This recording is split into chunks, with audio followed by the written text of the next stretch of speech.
ሰሞኑን ኢትዮጵያ ውስጥ ላሉ ባንኮች ትልቅ ስጋት ሊፈጥር ይችላል የተባለው አንጋፋው የውጭ ባንክ ማለትም የደቡብ አፍሪካው ስታንዳርድ ባንክ ወደ ኢትዮጵያ ይመጣል መባሉን ተከትሎ እጅግ መነጋገሪያ ሆኗል። ታዲያ የዚህ ባንክ መግባት ለምን መነጋገሪያ ሆነ? ምክንያቱም ከዚህ በፊት ፕሮሰስ ላይ ያሉ የውጭ ባንኮች የኔ ያህል አነጋገሪ አጀንዳ አልፈጠሩም። የዚህ ባንክ መግባት ግን የተለየ ያደረገው ምንድን ነው? ለምንድን ነው ስለ ሌሎች ባንኮች ወይም ደግሞ ኢትዮጵያ ውስጥ ላሉ ባንኮች ስጋት ሊፈጥር የሚችለው የሚሉ የብዙዎችን አስተያየትን ተመልክቻለሁ። ታዲያ ብዙ የተወራለት ባንክ ሆነ ለምንድን ነው የሚለውን በዚህ ቪዲዮ በሰፊው እናየዋለን።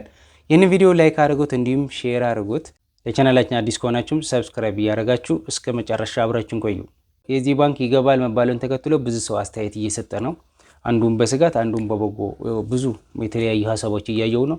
ነገር ግን ምን መሰላችሁ፣ አሁን ትልቅ ድንጋጤ ወይም ደግሞ ለየት ያደረገው ደግሞ ብዙ የተወራለት ለምንድን ነው በሚለውን ለመመለስ ያክል መጀመሪያ የኢትዮጵያ መንግስት ለውጭ ባንኮች የሚገቡበት መንገድ ይፋ ማድረጉን ተከትሎ ለየት ባለ መንገድ ነው የመጣው።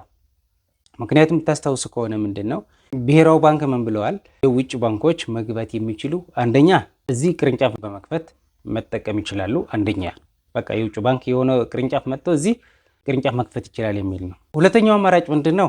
49 በመቶ ኢትዮጵያ ውስጥ ካሉ ባንኮች መግዛት ይችላሉ ማለት ነው። ማንኛውም ባለሀብትም ይሁን በባንክም ይሁን 49 በመቶ ድርሻ የባንኮች ድርሻ መግዛት ይችላል ማለት ነው። 49 በመቶ የባንኮች ድርሻ ገዙ ማለት 51 ወይም ደግሞ 50+1 በቦርዱም በማኔጅመንትም ትልቅ ውሳኔ በሚያስፈልጋቸው ጉዳዮች ላይ ምንድነው 49 በመቶ ከሆነች ያቺ ሙሉ ፓወር አትሰጣቸው ማለት ነው። ሙሉ ፓወር የሆነ ፖሊሲ አፕሮቭ ለማድረግ የሚሆን ዲሲሽን ለማስቀመጥ ላይ ሊሆን ይችላል። በተለያዩ መንገዶች 49 በመቶ ስለሆነ ድምጻቸው ማለት ነው በ50+1 ዶሚኔንት ሊደረጉ ስለሚችሉ ያቺ ነገር አልወደዷትም። ሶስተኛ 100% አዲስ ከዜሮ ጀምሮ ባንክ መመስረት ይችላሉ። ባንክ 100% ኢትዮጵያ ውስጥ ገብቶ ባንክ መመስረት ከቻሉ ማናጅመንቱም በሉ ቦርድ ዳይሬክተሩም በሉ ሙሉ በሙሉ በራሳቸው ስለሚወስኑ ሙሉ በሙሉ ማለት ነው ራሱን የቻለ በቃ እንደ ኖርማል ወይ እንደ አዋሽ ባንክ በሉት ወይ ዋትኤቨር እንደ ማንኛውም ባንክ ራሱን የቻለ ባንክ የራሱን የቻለ ተቋም ሆኖ ራሱ መወሰን ይችላል። ሙሉ ኃላፊነት ወስዶ በራሱን በኢትዮጵያ ብሔራዊ ባንክ ማዕቀፍ ስር ልክ እንደ ሌሎች ባንኮች ሆኖ ለመስራት መግባት ይችላል የሚል ነው። ያቺ ነገር ስታንዳርድ ባንክ በጣም ፎከሱን እዛ ላይ ያረፈች ማለት ነው። ሙሉ በሙሉ አይተው ምንድነው የወሰኑ ከዜሮ ጀምሬ ባንክ ላቋቁም ነው በማለት ነው ይፋ ያደረገው። ከዜሮ ጀምሮ የሚያቋቁም ከሆነ እጅግ በጣም አደገኛ ተፈካካሪ ሊሆን ይችላል ማለት ነው። ምክንያቱም 49 በመቶ ድርሻ ቢገዛ ዲስማች ለኢትዮጵያ ውስጥ ላሉ ባንኮች ያን ያህል ተጽዕኖ ላይፈጠር ይችላል። እዛ ሆኖ ቅርንጫፍ ከፍቶም ሞር ዲሰንትራላይዝ ላይሆን ስለሚችል ያቺ ነገር ግን ሙሉ በሙሉ ኮምፒት ማድረግ ነው የምፈልገው፣ ልክ እንደ አዋሽ ልክ እንደ አቢሲኒያ ገብቼ እዛ ላይ በደንብ ነው መጫወት የምፈልገው የሚለው ነው። ለባንክ ምንድነው ስጋቱ? ለባንኮች ምንድነው ስጋቱ የሚለውን ምናልባት ለባንኮች ምንድነው ስጋቱ የሚለውን ምናልባት ከዚህ በፊት አንደኛ ሲወጥ የነበሩ የግል ባንኮች የሚሆን ዋትኤቨር ሁለተኛ ደረጃ ሲወጥ የነበሩ ምናልባት አንደኛ የነበረው ወደ ሁለተኛ የሚመጣበት አጋጣሚ ወይ ደግሞ ሁለተኛ የነበረው ወደ ሶስተኛ የነበራቸው ዝና ይቀንሳል ነው እንጂ ከተጠቀሙበት እጅግ በጣም አዋጭ ነው። ከዚህ በፊት ፕሮሰስ እያደረጉ ያሉ ባንኮች በሙሉ በቁጥር አንድና በመጀመሪያና በሁለተኛ ሌቨል ናቸው። አንዳንዶቻቸው ድርሻ ለመግዛት በአክሲዮን ለመግዛት ስለገቡ ይህን ያህል ብዙ ተጽዕኖ አይፈጥሩም ተብለዋል። ያኛው ደግሞ በሩቅ ሆኖ ቅርንጫፍ ከፍቶ ምናልባት ብዙ እንትን ላይሆን ይችላል።